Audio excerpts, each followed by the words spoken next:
Quem compra uma terra em área rural tem a obrigação de preservar os recursos ambientais que estão lá. Sabia disso? O Meio Ambiente por Inteiro, que começa agora, mostra como deve ser essa preservação, quais as obrigações do dono da propriedade e como isso é fiscalizado.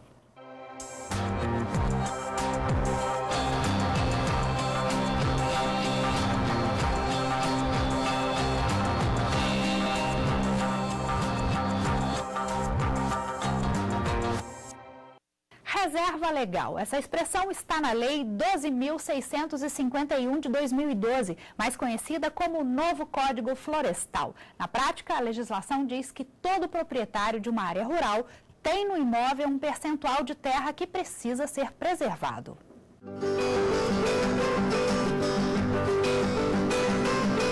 Numa pequena fazenda, a aproximadamente 50 quilômetros de Brasília, mudas de árvores como ipê, mogno, aroeira, baru e mais 19 espécies do cerrado se misturam com frutas, verduras e legumes.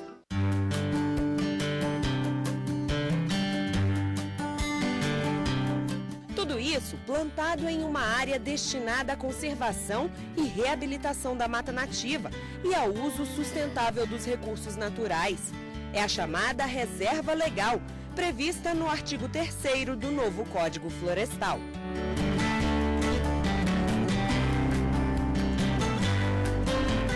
O tamanho da área destinada à reserva legal varia de acordo com o bioma e a região onde está localizada. Aqui na fazenda do seu Gilberto, por exemplo, que fica no meio do Cerrado, na cidade de Paranoá, no Distrito Federal, 1 hectare é de reserva legal. Seu Gilberto, como é feita a preservação dessa área? A preservação desta área é feita num plantio de árvore, que é para a reserva legal, para nós ganhar a documentação que está prevista em lei. E entre uma árvore, as linhas de árvore, a gente planta a nossa cultura, que é para o alimento e para a gente vender para o sustento da família. Agora, seu Gilberto, o que você tem plantado aqui que faz parte do cerrado? Eu tenho aroeira. Vamos me mostrando? Aqui nós temos a aroeira. Aroeira, pimenteira. Certo. Entendeu? Aqui é a aroeira. Aqui nós temos o abacaxi, nós temos o milho, a mandioca, que isso é para o sustento da família. Mas as árvores, olha aqui, nós temos outro pé de aroeira. Agora ele fica numa distância entre um e outro para depois... 3 metros. Entre um pé de árvore e outro, uns 3 metros. Aí nós temos ao lado o abacaxi, a mandioca e o milho. Agora, o que de planta do cerrado você tem aqui na sua reserva legal? Eu tenho aroeira, ipê, barriguda, angico, jacarandá, ingá, nós temos braúna, nós temos o pajaú. A lei determina que o tamanho da reserva legal pode variar entre 20% e 80%. Quanto mais perto ela estiver da Amazônia Legal, maior deve ser. Hoje, no assentamento em que o seu Gilberto e mais de 60 chacareiros moram, 32 propriedades já têm a reserva. Tudo começou com o processo de regularização.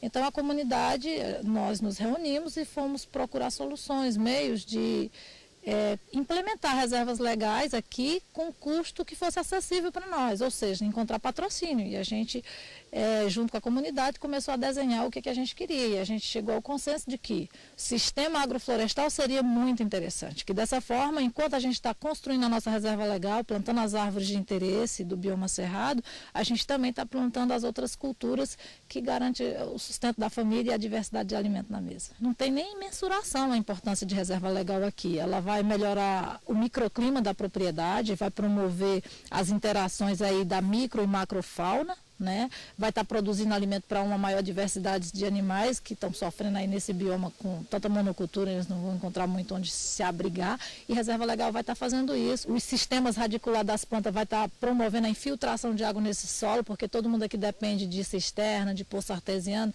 é uma área alta, é praticamente topo de morro, ó, porque ali para baixo já começa as quebradas, né? Então isso aqui é fundamental, na verdade, é essencial. Esse pedaço de terra preservado tem pouco mais de 1 ano, mas deve continuar a render bons frutos por muito tempo. Para o seu Gilberto, a reserva legal é uma salada boa para o produtor rural. Cuidar da natureza, ter mais água no subsolo para nós, porque vai estar preservando a natureza. E a gente vai ter alimento, não é só árvore, o foco não é só árvore. Reserva legal veio, ficou bem bacana com esse projeto Agrofloresta, quer dizendo, que ajuda a manter a água no subsolo, entendeu? E ter produto também para a gente alimentar. Que não é só a árvore do cerrado que a gente tem, podemos dizer, um casamento bom, entendeu? Uma salada boa na roça, nem passarinho você não vê aqui. Hoje você já vê muitos passarinhos, então nós vamos atrair muitos passarinhos, a floresta ela vai agradecer se nós cuidar dela, que vai ser bom para nós mesmo.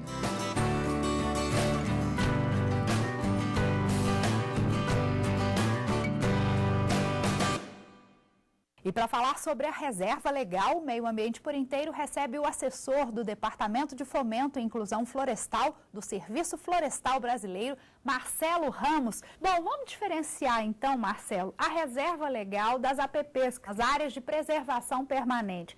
Qual a principal diferença entre elas? No que consiste isso aí? As áreas de preservação permanente são as áreas de matas ciliares de rios, reservatórios, topos de morro. Então são vegetações que servem também para proteger um outro aspecto do ambiente, que seria os rios, no caso dos topos de morro para evitar a erosão. Então essas áreas são mais fixas e você não pode trabalhar, ela tem um regime de trabalho diferenciado. Uhum. A reserva legal é um percentual do seu imóvel que você tem que separar a título de preservação ambiental. E nessa área de reserva legal é admitido manejo, você pode explorar madeira, produtos não madeireiros, que são frutos, castanhas. De forma sustentável. De forma, né? Exatamente, de forma sustentável, através de um plano de manejo que é aprovado pelo Estado. Né? E no caso da área de preservação permanente, você não pode realizar essa atividade. Marcelo, e a lei define a forma de escolha da área da reserva legal, ou o produtor, ele mesmo, o produtor rural, ele mesmo escolhe, não, a minha reserva legal está aqui, ou não. Isso precisa ser devidamente autorizado pelo governo ou escolhido pelo governo? Como é que funciona? Bom, o processo, em princípio, o produtor pode escolher a área que ele quiser dentro, obviamente, que ele tenha vegetação dentro da propriedade, para ser a reserva legal.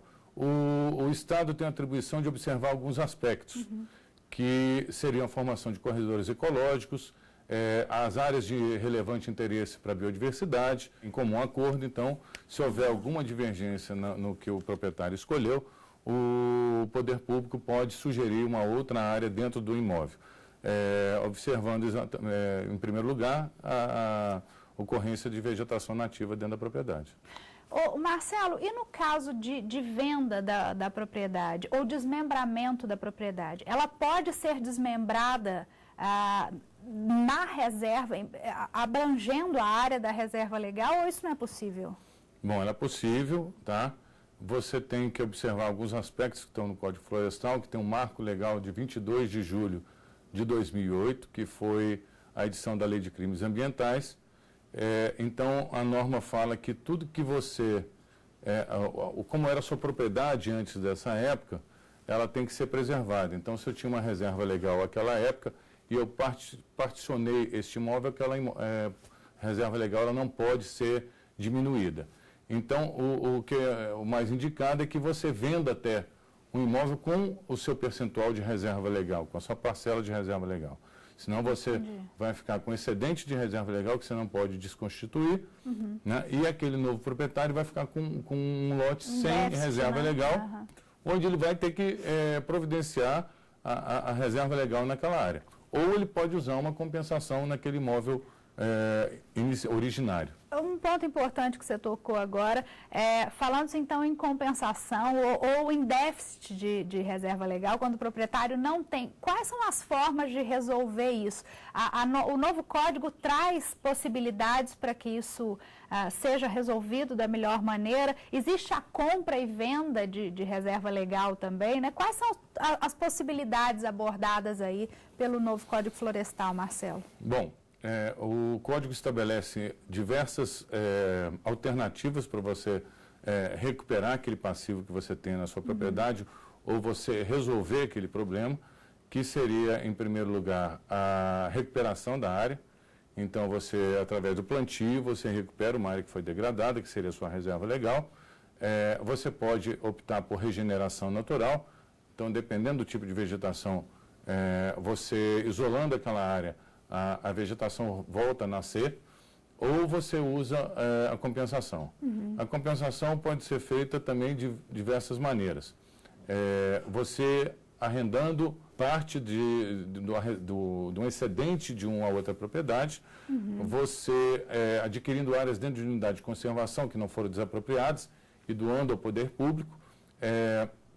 Você pode também usar áreas de uma propriedade da sua titularidade, que é sua, que tem um excedente lá para compensar naquela que não tem, ou a partir desse ano você adquirir cotas de reserva ambiental que vão ser regulamentadas num decreto que está saindo ainda esse ano. E nesse caso, como no caso também dos arrendamentos, aí é necessário que é como se fosse o pagamento de uma mensalidade para o outro proprietário que tem a reserva legal excedente, ou é um pagamento de uma cota única? Como é que funciona? Não, depende do que eles se acertarem. Normalmente pode ser mensal. Então, né? Não existe uma regra para isso, não? Não, de pagamento não. Existe um processo no Estado onde aquela propriedade que tem um excedente além da reserva legal, né, feito o contrato de arrendamento para servir como reserva legal de quem falta, o Estado vai lá verificar a existência da vegetação, as características, se ele então monta um processo e aprova essa compensação. Entendi. Então, aprovada a compensação, você amarra aquele excedente como reserva legal da minha propriedade que não tem. E só para a gente fechar então o primeiro bloco, essas aí são mudanças também trazidas com o novo código. Não existiam essas possibilidades, não? Não, já existiam essas possibilidades. Em alguns aspectos que o novo código trouxe mais facilidade, principalmente para os pequenos produtores, para os pequenos imóveis rurais, que são aqueles que têm até 4 módulos fiscais. Que disso a gente fala então no segundo bloco, depois de uma outra reportagem sobre o tema. Eu te espero, não sai daí, até já. Você viu no início do programa que os próprios donos de terra é que declaram sobre a reserva legal do imóvel que tem. Mas se estão preservando ou não, como isso é monitorado? Dá uma olhada.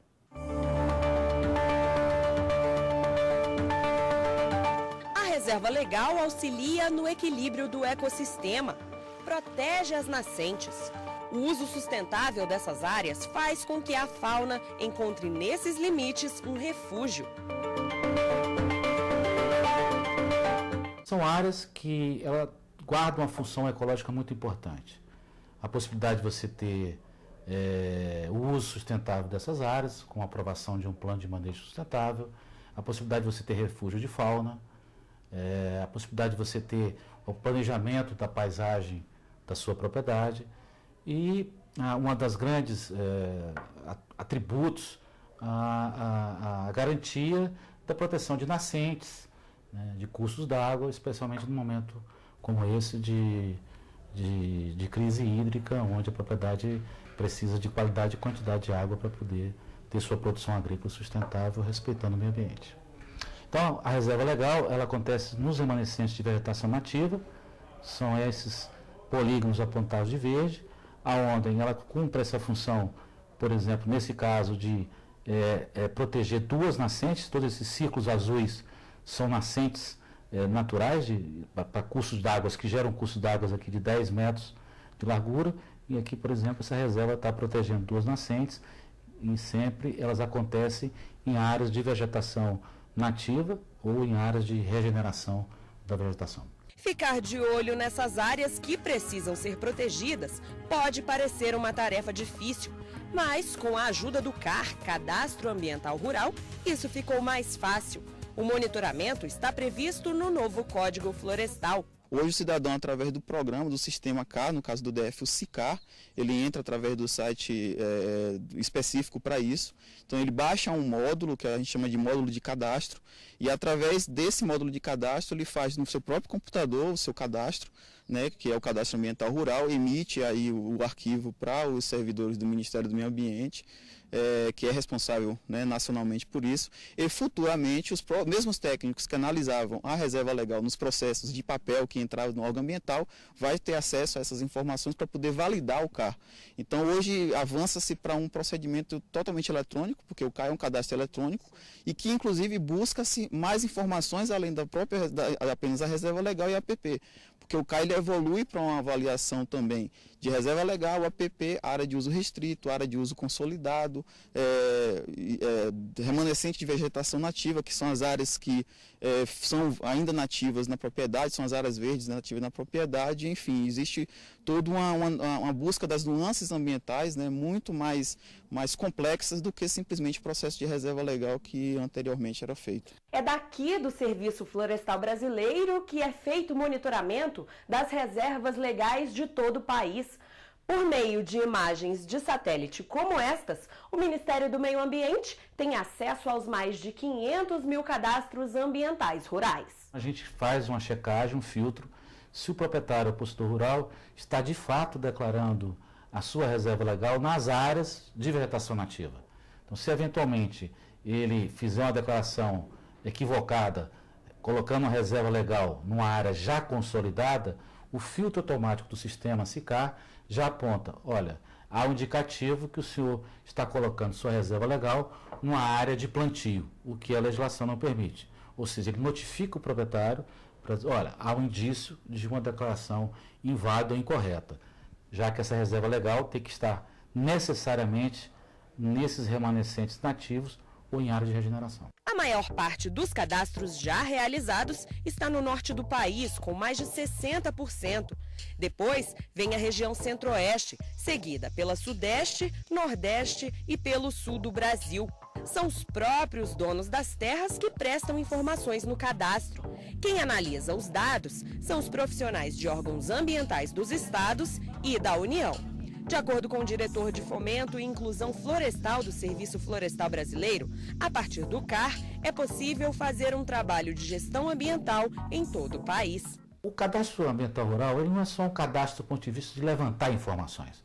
Ele é um instrumento extremamente robusto para a gestão territorial e gestão ambiental do país. A possibilidade de você formular políticas públicas.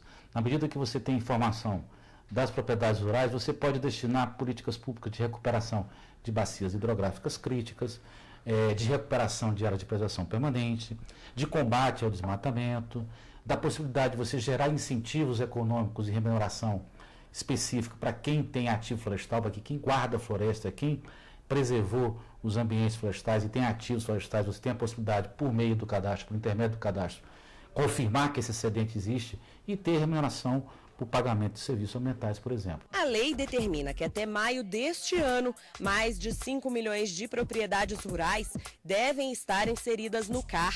O gerente da Reserva Legal do Instituto Brasília Ambiental explica que quem não fizer o registro pode ser prejudicado. Mesmo ele não tendo uma sanção administrativa legal, né, um crime ambiental não cadastrar no CAR, mas ele vai ter a necessidade de estar realizando outros atos administrativos, até licenciamento ambiental, enfim, se ele não tiver o recibo de inscrição no CAR, ele não vai conseguir finalizar esse processo. Então a coisa vai ser de certa forma cercada para que ele consiga, ele faça, né, o cadastro, e o poder público tem que dar toda a orientação para isso.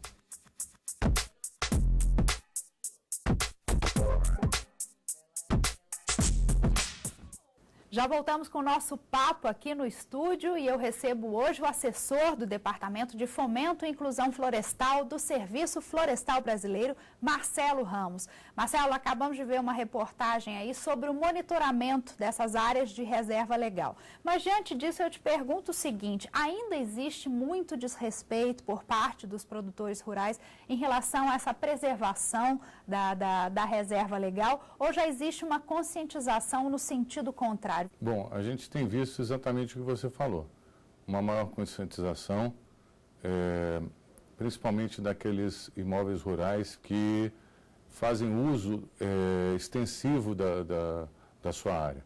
Então, as grandes propriedades, até as médias, né, de ter, já por conta das legislações do Código anterior, né, já se preparando para ter a sua reserva legal, ter a sua APP. O programa... O próprio Cadastro Ambiental Rural, né, ele em seguida, dando sequência a esse processo todo, ele, através do Programa de Regularização Ambiental, vai estar, então, promovendo a chance daqueles imóveis que têm passivo de se regularizarem, como a gente falou, através da recomposição, da regeneração ou da compensação. Você considera que realmente o CAR, o Cadastro Ambiental Rural, como nós vimos aí, é de fato uma evolução na legislação? O cadastro, em primeiro lugar, é único no mundo. Não tem nenhum outro país que tenha um cadastro ambiental desse baseado em imagens de satélite. Ele veio para ficar porque, no momento posterior ao cadastramento e à análise desses cadastros, nós vamos partir para, além do monitoramento, todo o licenciamento de atividades, tudo que você for fazer na propriedade vai ser em função do CAR.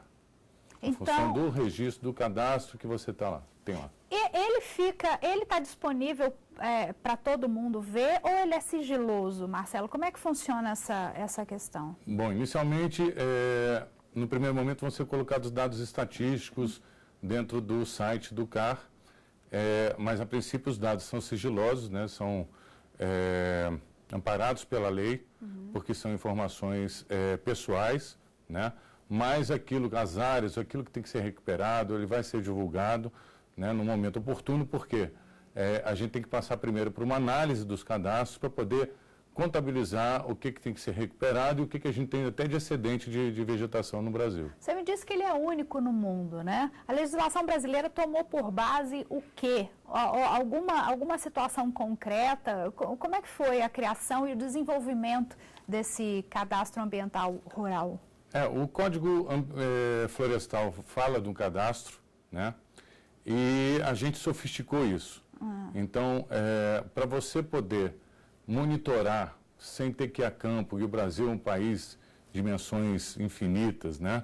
E a estrutura do poder público também nos estados não alcança a todos, então, por imagem de satélite, a gente consegue chegar em todas as localidades, né?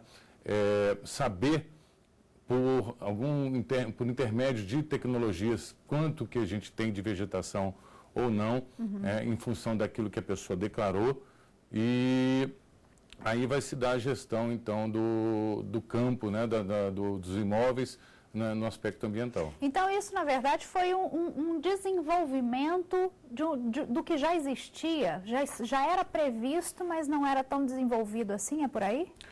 Em 2009, através do decreto 7029, que criou o programa Mais Ambiente, a gente estava elaborando um sistema onde a pessoa ia delimitar a sua propriedade, as áreas de reserva legal e APP. O novo Código Florestal, ele colocou mais informações que a gente tem que o produtor tem que prestar, que o dono do imóvel tem que prestar. Então, ficou mais sofisticado. E com isso, a gente, então, teve que trazer um sistema mais sofisticado, mais complexo, para a pessoa declarar. Apesar de que a declaração é bem tranquila, né? E eu gostaria de frisar que a gente tem uma divisão, que os pequenos produtores, já está na lei, que eles têm que ser apoiados pelo poder público, técnica e juridicamente na elaboração do cadastro. Marcelo, os proprietários rurais, os donos de fazendas, enfim, que realmente não cumprirem com a preservação da área, da reserva legal determinada por lei, estão sujeitas aí às penalidades da legislação? caso ele não entre no programa de regularização ou ele não faça o cadastro, ele pode sim ser autuado por supressão de vegetação em área de APP, reserva legal e área de uso restrito, que são os focos do cadastro ambiental. Isso se constitui como crime ambiental? Isso é crime ambiental, né? E agora, o que o Código traz é que aquilo que foi feito antes de 2008, ele vai poder, através do Programa de Regularização Ambiental, se regularizar ao longo de 20 anos, né, recuperando a área. Se ele tivesse sido autuado antes dessa data que eu falei, essa multa é suspensa e ele, após a recuperação da área, a multa é convertida em serviços ambientais. Aquilo que foi feito após 2008, ele é passível de autuação, sim, não se enquadra no programa de regularização e a norma diz que ele tem que parar imediatamente a atividade dentro dessa área e tem até 2 anos para iniciar a recuperação. Entendi, perfeito. Bom, falando em programa de regularização ambiental, isso aí é uma novidade da nova lei, né? É uma novidade do novo Código. O programa de regularização ambiental, que é chamado Mais Ambiente Brasil, que está na lei, no decreto 7830 e 8235, ele traz, então, as maneiras, as formas de como o proprietário vai recuperar a área dele. É bom frisar que, após o cadastramento, os estados, nós já estamos aí já em fase de teste de uma segunda parte do sistema, que é a análise dos cadastros, né, onde são confrontadas com as imagens de satélite a existência ou não de vegetação de acordo com o que a pessoa declarou. Então, após essa análise, que é atribuído, então, se aquele imóvel tem um passivo a ser recuperado ou tem um excedente. Havendo, então, esse passivo, a pessoa vai aderir ao programa de regularização ambiental e apresentar, através de um sistema na internet, como ele vai fazer para se regularizar. Muito obrigada a você de casa também pela companhia e pelo carinho de sempre. O Meio Ambiente por Inteiro fica por aqui. Você pode rever este e outros programas no site tvjustiça.jus.br. Sugira também um tema, uma sugestão para o nosso programa, para a gente debater aqui. É só mandar um e-mail para o meioambienteporinteiro@stf.jus.br. É sempre muito bem-vindo, viu, gente? Semana que vem a gente se encontra aqui de novo. Até lá, tchau!